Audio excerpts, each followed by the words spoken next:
तेजस्वी यादव दम हो तो किसी एक विधानसभा क्षेत्र में पैदल चल के दिखा दे। यात्रा को क्या निकलेंगे? जो आदमी 9वां फेल है वो बता रहा है कि हम बिहार के विकास का रास्ता बता देंगे। समाजवाद का जो डेफिनेशन खड़ा होकर नहीं बोल सकता है वो समाजवाद पर चर्चा करेगा।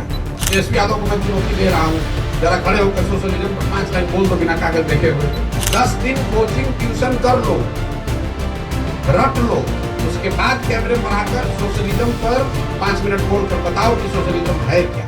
अभी तेजस्वी यादव 10 तारीख से यात्रा पे निकल रहे हैं, इसको आप कैसे देखें? कैसे देखें आप बताइए, आप बताइए, वैसे देख लें। ये हम तेजस्वी यादव दम हो तो किसी एक विधानसभा क्षेत्र में पैदल चल के दिखा दे। यात्रा को क्या निकलेंगे? 25 गाड़ी आगे 25 गाड़ी पीछे, एयर कंडीशन बस में बैठ के खाने का 2-4 को फोटो जारी करेंगे, 2 मुरेठा बांधेंगे, 4 लोगों को गाली गलौज करेंगे, कहानी खत्म। फिर लोगों को भरमाएंगे कि हम सरकारी नौकरी दे देंगे। देखिए ये लोगों को कैसे मूर्ख बनाते हैं ये लोग। कहता है 10 लाख लोगों को नौकरी दे देंगे। नीतीश कुमार खड़ा हुआ गांधी मैदान में, ये आदमी कहता है कि हम 20 लाख नौकरी दे देंगे। यह आंकड़ा याद रखिए, बिहार में चपरासी से लेकर मुख्य सचिव तक 75 वर्ष में जितने लोगों को सरकारी नौकरी अभी मिली हुई है, टोटल संख्या है 23 लाख। 23 लाख लोग ही बिहार में सरकारी नौकरी करते हैं। ये बेवकूफ बनाने वाले नेता कह रहे हैं कि हम 10 लाख 1 साल में दे देंगे। चपरासी से लेकर मुख्य सचिव तक हर आदमी की काउंटिंग कीजिएगा तो सिर्फ 23 लाख लोग, 1.97% लोग ही सरकारी नौकरी में हैं। और कहता है हम सरकारी नौकरी देकर बिहार को सुधार देंगे। अगर मान भी लिया जाए कि दे देगा तो 98% आदमी को तो नौकरी से कोई लेना ही देना नहीं, ना है ना होगा। तो उसकी यात्रा को क्या देखें भाई? तेजस्वी यादव की क्या पहचान है? तेजस्वी यादव ने समाज के लिए कौन सा ऐसा पराक्रम किया है जिसके लिए हम उस पर टिप्पणी करें? तेजस्वी यादव की पहचान ये है कि लालू यादव के लड़के हैं। लालू यादव का दल है आरजेडी, तो उसके वो नेता हैं। आपका अपना दुकान है तो आपका लड़का उस दुकान का मालिक बन जाएगा कल। उसके लिए उसको कुछ परिश्रम तो करना नहीं है। लेकिन दुकान से लोग सामान खरीदने आए तब ना आपको कुछ उसकी क्षमता विद्वता देखी जाएगी। तेजस्वी यादव आरजेडी के लीडर हैं और वो लीडर इसलिए हैं कि वो लालू यादव के लड़के हैं। इतनी उनकी पहचान है। इसके आगे की पहचान उनको बनानी है तो उसके लिए परिश्रम करना पड़ेगा, काम करना पड़ेगा, करके कुछ दिखाना पड़ेगा। अभी तक ऐसा कुछ दिखा नहीं। ना विद्यार्थी के तौर पर उन्होंने बहुत बड़ा कोई तोप मारा है, तोप छोड़ा है। जो आदमी मुख्यमंत्री, देखिए मैं ये नहीं मानता हूं कि डिग्री पाने से कोई आदमी समझदार हो जाएगा। हम लोग के माँ बाप दादी, हर परिवार में ऐसे लोग हैं जो पढ़े लिखे नहीं लेकिन बहुत समझदार हैं। परिस्थितिवश आप पढ़ाई नहीं कर पाए, स्कूल नहीं था, साधन नहीं था, पैसा नहीं था, वो बात समझ में आती है। लेकिन जिसके माँ बाप मुख्यमंत्री हैं वो बच्चा 10वां नहीं पास किया तो ये दिखाता है कि शिक्षा के प्रति आपकी सोच क्या है। जो आदमी 9वां फेल है वो बता रहा है कि हम बिहार के विकास का रास्ता बता देंगे। जिसको ये नहीं मालूम है कि जीडीपी क्या है और जीडीपी ग्रोथ क्या है, वो बता देगा कि बिहार का सुधार कैसे हो जाएगा। मतलब जो बिहार जो कह रहा है कि हम सोशलिस्ट, हमारे पुरोधा, हमारे पुरखों का समाजवाद है, समाजवाद का जो डेफिनेशन खड़ा होकर नहीं बोल सकता है वो समाजवाद पर चर्चा करेगा। वो समाजवाद पर चर्चा करेगा। तेजस्वी यादव को मैं चुनौती दे रहा हूं, जरा खड़े होकर सोशलिज्म पर 5 लाइन बोल दो बिना कागज देखे हुए। तो क्या सोशलिस्ट है? सोशलिज्म है क्या? खाली ये बता दो, बता दो, हम मान लेंगे, आपको नेता मान लेंगे। 10 दिन कोचिंग ट्यूशन करके आओ, आपके कैमरे पर कह रहा हूं। 10 दिन कोचिंग ट्यूशन कर लो, रट लो, उसके बाद कैमरे पर आकर सोशलिज्म पर 5 मिनट बोलकर बताओ कि सोशलिज्म है क्या। क्या है समानता, क्या है समाजवाद। इतना हल्का मत कीजिए। ये बिहार में पिछले 30 वर्ष में जो शर्ट के ऊपर गंजी पहन ले उसी को आप लोगों ने नेता बना दिया। न जिसको भाषा का ज्ञान है, न विषय का ज्ञान है, न शब्दों का समझ है। जो जितना गलत बोल रहा है, जो जितना बड़ा लंपट है, उसी को आप लोग बताते हैं जमीनी नेता है। इसीलिए ये दुर्दशा हुई है। ये ज्ञान की भूमि रही है, यहाँ भगवान को आकर ज्ञान मिला है। बुद्ध महावीर जहां पैदा हुए हैं, वहां पर अनपढ़ और लंपटों को हम लोगों ने नेता मानकर और अपने आप को गौरवान्वित फील कर रहे हैं। और ऐसा मान लिया है कि समाज में कोई पढ़ा लिखा बचा ही नहीं है। नीतीश कुमार एक इंजीनियर हो गया तो लोग बता रहा है कि इससे बड़ा कोई पढ़ा लिखा है ही नहीं। अरे भाई, बिहार के हर गांव में नीतीश कुमार से ज्यादा पढ़ा लिखा और समझदार व्यक्ति है। जरूरत है कि उन बच्चों को ढूंढ कर निकाला जाए, उनको मौका दिया जाए। इनका कोई बपौती है, यही रहेंगे। 2025 के चुनाव में कितने परसेंट महिलाओं को जन स्वराज उतारने वाली है चुनावी मैदान में? जातीय जनगणना जन स्वराज में हमने कोई आज तक धरना प्रदर्शन नहीं किया, बिहार बंद का कॉल नहीं किया, किसी को गाली गलौज नहीं करा, किसी अधिकारी के कार्यालय पर जाकर धरने पर नहीं बैठे, ये भी नहीं कहा कि वोट किसको दो, किसी नेता के खिलाफ भी कुछ नहीं बोला। सिर्फ इतना जाकर बोले कि तुमने भैया जिस चीज के लिए आज तक वोट दिया वो तुमको मिला, तुमने एक ही चीज के लिए जीवन में वोट नहीं दिया, वो है अपने बच्चों के पढ़ाई और रोजगार की बात। तुमने वोट दिया मंदिर के लिए, तो तुम्हारे वोट से ही मंदिर भले अयोध्या में बना है, तुम्हारा वोट का ताकत है कि मंदिर वहां बना है। तुमने वोट दिया 5 किलो अनाज के लिए, तो कितना भी भ्रष्टाचार है 4 किलो अनाज मिल रहा है। तुमने लालू जी को वोट दिया गरीबों को, पिछड़ों को आवाज के लिए, तो लालू जी का चाहे जितना जंगल राज हो, उसमें और कुछ हो चाहे नहीं, गरीब और पिछड़ों को, वंचितों को आवाज मिल गई। नीतीश को आपने वोट दिया बिजली के लिए, तो नीतीश के राज में कितना भी बिहार में बदहाली हो, बिजली घर घर आ गई।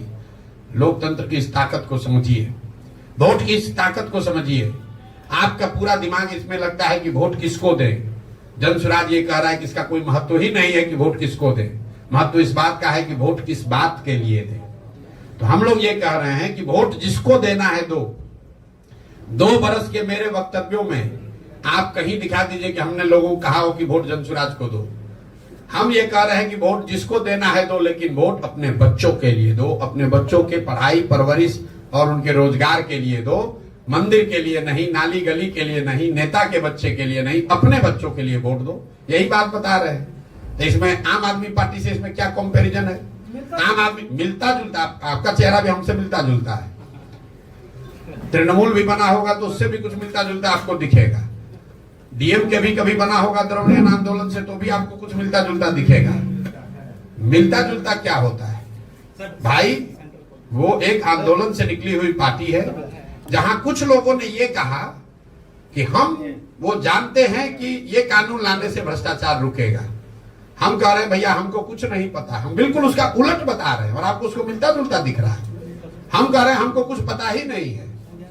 अगर 1 नहीं 10 प्रशांत किशोर आएंगे तो भी बिहार नहीं सुधरेगा। रोज कहते हैं बिहार तब सुधरेगा जब बिहार के लोग सुधरेंगे। 500 रुपया लेकर वोट दीजिएगा तो मुखिया आपका चोर नहीं होगा तो हरिश्चंद्र होगा, और रोज जाकर कैमरे पर कहते हैं। प्रशांत जी, मैं मुकेश सिंह जैतेश कनादेश से ये जानना चाह रहा था कि 2 अक्टूबर गठन के बाद 2025 के चुनाव में जन स्वराज आ रही है, किसको अपना प्रतिद्वंदी मानती है और क्या मानक होना चाहिए कैंडिडेट्स के लिए? 2025 में जन स्वराज 243 सीटों पर चुनाव लड़ेगी। 242 नहीं, याद रखिए, 243 सीटों पर जन स्वराज चुनाव लड़ेगी। जो लोग चुनाव लड़ेंगे उसमें 2/3 से ज्यादा लोग ऐसे होंगे जो पहले से ना राजनीति में हैं या ना राजनीति में कभी चुनाव लड़े। नए लोग आपको दिखेंगे, वो समाज से मत कर निकाले गए लोग होंगे। उनका चुनाव की जो प्रक्रिया है वो पूरी हमने समाज में जारी की है। आपने अमेरिका में अभी प्रेसिडेंट का चुनाव हो रहा है, आपने कभी ये पढ़ा सुना कि अमेरिका में प्रेसिडेंट का टिकट कौन देता है? अमेरिका में डोनाल्ड ट्रंप रिपब्लिकन पार्टी के कैंडिडेट होंगे, टिकट कौन दिया? ये टिकट देने की एक प्रक्रिया है, कोई व्यक्ति नहीं देता है। वहां पर जिसको भी रिपब्लिकन पार्टी का उम्मीदवार होना है, डेमोक्रेटिक पार्टी का उम्मीदवार होना है, वो अपना एप्लीकेशन देता है, वो खड़ा होता है और समाज के सामने अपना प्रोग्राम बताता है कि हम रिपब्लिकन पार्टी के उम्मीदवार के तौर पर हमारा समर्थन कीजिए, हम अगर उम्मीदवार बनेंगे तो हम ऐसे डेमोक्रेटिक पार्टी को हराएंगे और ऐसे अमेरिका को आगे बढ़ाएंगे। ये व्यवस्था जन स्वराज बिहार में लागू करेगी। किसके साथ चुनाव होगा? आ रहे हैं किसके साथ होगा। अब बहुत तुरंत 2020 का जमाना है, आप लोग को तुरंत आंसर चाहिए। अभी पूछा कैंडिडेट का मानक क्या होगा, मानक सुनने से पहले किसके साथ चुनाव होगा, वो जब तक बताएंगे नहीं तब बताइए कि अभी कैबिनेट में कौन आएगा। तो जन स्वराज भी हर विधानसभा क्षेत्र से 5 से 7 ऐसे लोगों का नाम दिसंबर से पहले पहले जारी करेगा, जिसको हम संभावित उम्मीदवार के तौर पर देखते हैं, ताकि क्षेत्र की जनता 1 बरस तक उस शख्स के साथ काम करके, देखकर, सुनकर, परखकर, और हर 3 महीना पर उसका रिपोर्ट कार्ड जारी करेंगे कि ये जो 7 हैं, इसमें क्षेत्र की जनता, आगियाओं की जनता, बड़हरा की जनता बता रही है कि ये आदमी सबसे अच्छा उम्मीदवार है। और 1 बरस के इस प्रयास के बाद जो नंबर 1 पर आया, जिसको क्षेत्र की जनता ने चुना, वही जनसुराज का उम्मीदवार हो गया। तो ये चुनाव की प्रक्रिया है। आपने पूछा चुनाव लड़ाई किससे होगी? लड़ाई स्वाभाविक है एनडीए से होगी। इसलिए होगी एनडीए से कि अभी अगर लोकसभा का चुनाव का नतीजा देखिए तो करीब 176 विधानसभा क्षेत्र में एनडीए आगे है। तो हम लोग की लड़ाई सीधे तौर पर एनडीए से होगी। आरजेडी यहाँ तीसरे नंबर का दल होगा। 2025 के चुनाव में कितने % महिलाओं को जनसुराज उतारने वाली है चुनावी मैदान में? जातीय जनगणना के हम पक्ष में हैं।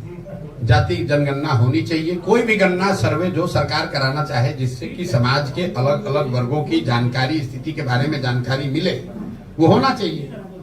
लेकिन जाति जनगणना हो जाने से सबकी स्थिति अगर सुधर जाती तो कोई ये पूछ नहीं रहा है कि भाई आजादी के बाद से अनुसूचित जाति, जनजाति, SC ST समाज की तो गणना हो रही है, फिर उसकी स्थिति क्यों नहीं सुधरी? बिहार में आपने जाति जनगणना करा लिया, आपने घोषित किया कि हर परिवार को 2 लाख रुपया देंगे। जरा बताइए किस किस परिवार को 2 लाख रुपया मिला है भैया?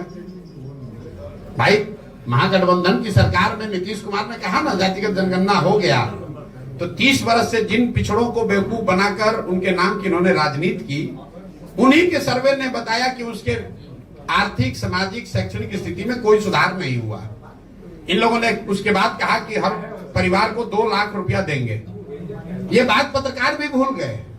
कोई नहीं पूछ रहा भाई वो 2 लाख रुपया का क्या हुआ, वो 2 लाख रुपया कब दोगे? जल्दी दो, जल्दी दो 2 लाख रुपया प्रति परिवार।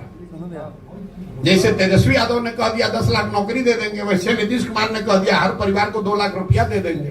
कहां से दे दोगे भाई? सैलरी का तुमको पैसा नहीं है, केंद्र सरकार से भीख मांग रहे हो, तब तुम्हारा सरकार चल रहा है। ऐसी दुर्दशा आपने बिहार की बना दी है। और आप 2 लाख रुपया दे दीजिएगा हर परिवार को, कैसे दे दीजिएगा? और अगर दे सकते हैं तो दे दीजिए, हम लोग आपका करेंगे, आपका सम्मान करेंगे अगर आप ये कर दीजिएगा तो। जातिगत जनगणना होना चाहिए, लेकिन उससे देश के, राज्य के विकास की सारी कुंजी है वो, ऐसा बात नहीं है। ये तो ऐसे हुआ कि आप कहिए कि हम लाइब्रेरी में जाएंगे और जाकर बस आइंस्टीन बन जाएंगे। अरे भाई लाइब्रेरी में किताब है, वो किताब होने से आप आइंस्टीन थोड़े ना हो जाइएगा। किताब को पढ़िएगा, पढ़कर कुछ कीजिएगा तब ना कुछ समझदारी होगी। राहुल गांधी का आपने नाम लिया, तो राहुल गांधी की पार्टी की सरकार रही है करीब करीब 50-55 साल। ज्ञान उनको आज हुआ है कि जातिगत जनगणना से ही देश का विकास होगा। अगर ये ज्ञान उनको पहले था तो पहले ही कर देते, हम लोग सबका कल्याण हो गया होता। और मान लीजिए कि आज उनको ज्ञान हुआ, ये भी बात हो सकती है भाई आज उनको पता चला, आदमी हर रोज सीखता है। तो अगर आज ज्ञान हुआ है तो छोड़िए देश का बात, कर्नाटक में, तेलंगाना में, हिमाचल में 3 जगह कांग्रेस की सरकार है। वहां पर तुरंत जातिगत जनगणना कराना चाहिए और कराकर कर्नाटक, तेलंगाना और हिमाचल की गरीबी को दूर कर देना चाहिए। पूरा देश नतमस्तक होकर राहुल गांधी को मान लेगा कि ये भगवान के भेजे हुए नए दूत हैं। इनके पास वो कुंजी है, वो तरीका है कि भाई जातिगत जनगणना होगा, गरीबी खत्म हो जाएगा खटाखट। कल आपने कहा था कि 40 सीटों पर मुस्लिम कैंडिडेट उतारिएगा। अगर 40 सीटों पर आरजेडी अगर कैंडिडेट उतारती है मुस्लिम, तो आप क्या करेंगे? मेरे भाई, मैंने कोई मुसलमानों के नजरिए से नहीं कहा है। जो जनसुराज का फॉर्मूला है, जनसुराज सिर्फ काबिल आदमी को चुनाव लड़ाएगा। हमारे लिए काबिलियत पैमाना है, लेकिन हर समाज में चुनाव तो 243 आदमी लड़ेगा और बिहार में काबिल तो लाखों लोग हैं। तो उसमें से किस समाज के कितने काबिल लोगों को लिया जाए, उसके लिए यह फॉर्मूला बनाया गया कि जिस समाज के लोगों की जितनी संख्या है उसको उतनी भागीदारी, उस समाज के उतने काबिल लोगों को भागीदारी मिल जाएगी। उस हिसाब से मुसलमानों की आबादी अगर 18% है तो करीब करीब 40 सीट पर काबिल मुसलमान आदमी लड़ना चाहिए। हमने आरजेडी को लेकर दूसरी बात कही। हमने ये कहा कि 30 बरस से जिस समाज के वोट से ये अपना लालटेन जला रहे हैं, जिस समाज के ये हिमायती बनने की कोशिश कर रहे हैं, दावा करते हैं, उसके लिए उन्होंने किया कुछ नहीं। लेकिन अब चलो तुमको चुनौती देते हैं, तुम बता दो कि जो 40 सीट दोगे तो हम वहां पर छोड़ देंगे, हम मुस्लिम वहां पर उम्मीदवार नहीं देंगे, वहां हम हिंदू लड़ा लेंगे, कोई बात नहीं, क्योंकि हमारे पास तो हर समाज का काबिल आदमी है। लेकिन इनका दम नहीं है।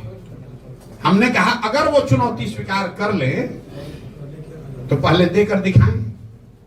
भैया जहां सबसे ज्यादा मुसलमान होता है वहां जाकर खुद चुनाव लड़ते हैं ये लोग। इनके भाई जहां चुनाव लड़े थे, जरा जाकर देखिए कि उस क्षेत्र में कितने मुसलमान, जो जितना बड़ा नेता है आरजेडी का, वो खोजता है कि यहाँ मुसलमान कितना है ताकि हमको मुफ्त का वोट मिल जाए। इसलिए ये चुनौती दी है, और अगर चुनौती स्वीकार करेंगे तो हम मान भी लेंगे। कटिहार एक जिला है, आपने सुना होगा, कटिहार में 47% मुसलमान है, वहां आरजेडी ने एक भी मुसलमान को टिकट कभी नहीं दिया है। ये तो मुसलमानों को बेवकूफ बनाते हैं। जहां मुसलमानों की आबादी है वहां पर उसको टिकट नहीं देंगे, जहां मुसलमानों की आबादी नहीं होगी वहां टिकट दे देगा, हार जाएगा, और जहां मुसलमानों की आबादी होगी वहां खुद चुनाव लड़ते हैं। आरक्षण को लेकर सर आरक्षण को लेकर प्रशांत किशोर का क्या सोच है? आरक्षण को लेकर प्रशांत किशोर की सोच ये है कि जो संवैधानिक व्यवस्था आरक्षण को लेकर बाबा साहब अम्बेडकर के संविधान में है वो बनी रहनी चाहिए। कुछ लोगों का ये कहना है कि संविधान में तो इसका प्रोविजन 10-20 साल के लिए किया गया था, इसको इतना लंबा क्यों चलाया जा रहा है? तो संविधान में ये व्यवस्था 10-20 साल के लिए इसलिए की गई थी कि जब 10-20 साल में समाज के वो वर्ग सामान्य वर्गों के बराबर आ जाएंगे, लेकिन वो किसी वजह से नहीं आए। तो आरक्षण की व्यवस्था तब तक चलनी चाहिए जब तक जिन वर्गों को आरक्षण का लाभ मिल रहा है वो सामान्य वर्गों के बराबर आर्थिक, सामाजिक, शैक्षणिक नजरिए से उनके बराबर ना हो जाए। मान लीजिए कि गरीबी हटाओ कार्यक्रम शुरू किया गया 1980 में, तो अगर गरीबी 5 वर्ष में 10 वर्ष में नहीं हटी तो क्या गरीबी हटाने का कार्यक्रम बंद कर दिया जाएगा? आपको रोग है, आपको डॉक्टर ने दवा दी कि आप 2 महीना खाइए, ठीक हो जाइएगा, लेकिन अगर 2 महीना में रोग ठीक नहीं होगा तो दवा खाना छोड़ दीजिएगा, तब तो गड़बड़ हो जाएगा ना। तो आरक्षण की व्यवस्था जो संविधान में है वो बनी रहनी चाहिए, तब तक बनी रहनी चाहिए जब तक जिन वर्गों को इसका लाभ मिल रहा है उनकी सामाजिक, राजनीतिक, शैक्षणिक स्थिति सामान्य वर्गों के बराबर न हो जाए।